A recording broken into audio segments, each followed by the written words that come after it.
અમદાવાદમાં મોતના ઢાંકણાની સાથે ખોદકામ પણ નાગરિકોનો લેશે જીવ।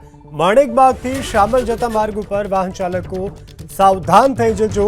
ચોમાસા પહેલા કરાયેલા ખોદકામનું હજી સુધી પુરાણ નથી કરવામાં આવ્યું। 24 કલાક ટ્રાફિકથી ધમધમતા માર્ગ ઉપર ખોદકામથી મોતને આમંત્રણ।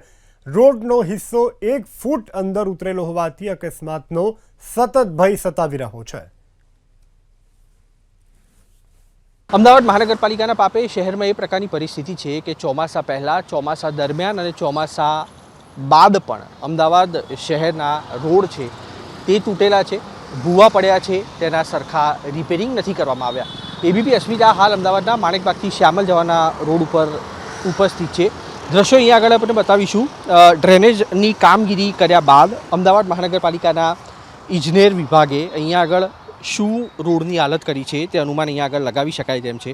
આ રોડ એ પ્રકારનો છે કે માણેકબાગથી શ્યામલ, આનંદનગર, પ્રહલાદનગર એસજી હાઈવે તરફ જવાનો માર્ગ છે અને અહીંયા આગળ સ્થિતિ જુઓ। ડ્રેનેજની કામગીરી પૂર્ણ થઈ હશે પણ અમદાવાદ મહાનગરપાલિકાએ તે રોડ છે તેને હજી સુધી રિપેર જ નથી કર્યો। અકસ્માતની સંખ્યા, અકસ્માતની ઘટના પણ એ પ્રકારે અહીંયા આગળ વધી શકે તેમ છે કારણ કે રોડ 2 લેન રોડ છે અને તેવા સંજોગોમાં માણેકબાગથી શ્યામલ તરફ જવાના જે વાહનો છે તેનો અકસ્માત અહીંયા આગળ થાય તો નવાઈ નહીં। બેરિકેડ અહીંયા આગળ ચોક્કસથી કરવામાં આવેલું છે પરંતુ ફૂટપાથ હતી તે તોડી નાખવામાં આવી છે અને જેના કારણે શ્યામલથી માણેકબાગ જવાનો જે માર્ગ છે તેના પણ રાહદારીઓ છે અથવા વાહન ચાલકો છે તેમને અકસ્માતનો સામનો કરવો પડે તે પ્રકારની પરિસ્થિતિ છે। આ પ્રકારની સ્થિતિ વહેલી સવારથી લઈને મોડી રાત સુધી શ્યામલથી માણેકબાગ જવાના રોડ ઉપર જોવા મળતી હોય છે પણ અમદાવાદ મહાનગરપાલિકા કે જેને નાગરિકોને ખાડામાં ધકેલવાની આદત પડી ગઈ હોય તે પ્રકારની સ્થિતિ જોવા મળી રહી છે।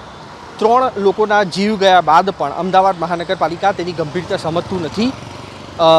ઠેર ઠેર કરાયેલા ખોદકામ, તેની સાથે ગટરના ખુલ્લા ટાંકણા અને અમદાવાદ મહાનગરપાલિકાની નિષ્ક્રિયતાના કારણે સામાન્ય નાગરિકોના જીવ જઈ રહ્યા છે અને તેને જોતા આ વધુ એક ઉદાહરણ સામે આવ્યું છે જ્યાં ડ્રેનેજની કામગીરી પૂર્ણ થઈ ગઈ પણ બેરિકેડિંગ છે તે હટાવાયું નથી અને રોડ છે તેને રિપેર કરાયો નથી। કેમેરામેન રાજ ભાવસાર સાથે કુશાંક સોની, એબીપી અસ્મિતા, અમદાવાદ।